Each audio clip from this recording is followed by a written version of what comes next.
২০২৫-২৬ অর্থবছরের জন্য প্রস্তাবিত বাজেটের আকার ধরা হয়েছে ৭,৯০,০০০ কোটি টাকা। বাজেটে রাজস্ব আদায় ও দেশীয় শিল্প সুরক্ষায় বেশ কিছু পণ্যের উপর কর, শুল্ক ও ভ্যাট আরোপ করেছে সরকার, যার প্রভাবে বাড়ছে বেশ কিছু পণ্যের দাম।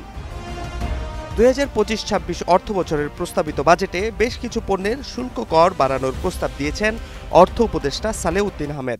ওয়ালটন আবারও মিলিয়নিয়ার অফারে ওয়ালটন ফ্রিজ কিনে আপনিও হয়ে যেতে পারেন মিলিয়নিয়ার। বাংলাদেশ টেলিভিশনে জাতির উদ্দেশ্যে দেওয়া ভাষণে বাজেট পেশ করেন অর্থ উপদেষ্টা সালেউদ্দিন আহমেদ। সাধারণত শুল্ক কর বৃদ্ধির প্রভাব বাজারে দ্রুত পড়ে, কমানোর প্রভাব পড়তে দেরি হয়।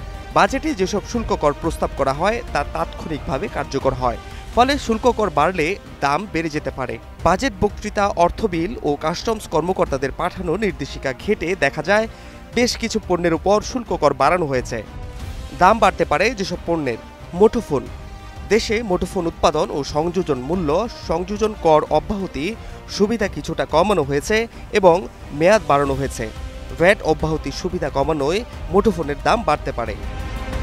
Washing machine, microwave oven, Blender, juicer, iron rice cooker, pressure cooker ইত্যাদি উৎপাদনে ভ্যাট অব্যাহতি সুবিধা কিছুটা কমানো হয়েছে, ফলে বাড়তে পারে এসব পণ্যের দাম। প্লাস্টিকের তৈজসপত্র। থালা বাসনসহ প্লাস্টিকের তৈজসপত্র, গৃহস্থলী সামগ্রী, সমজাতীয় পণ্যে ভ্যাটের হার দ্বিগুণ অর্থাৎ 15% করা হয়েছে। পরিবেশ বান্ধব তৈজসপত্রে ভ্যাট ছাড় দেওয়া হয়েছে, ফলে এসব পণ্যেরও দাম বাড়তে পারে। LPG cylinder. তরলীকৃত পেট্রোলিয়াম গ্যাসের সিলিন্ডারে স্থানীয় পর্যায়ে ভ্যাট অব্যাহতির সুবিধা কিছুটা কমিয়ে মেয়াদ বাড়ানো হয়েছে, এতে এলপিজি সিলিন্ডারের দাম বাড়তে পারে।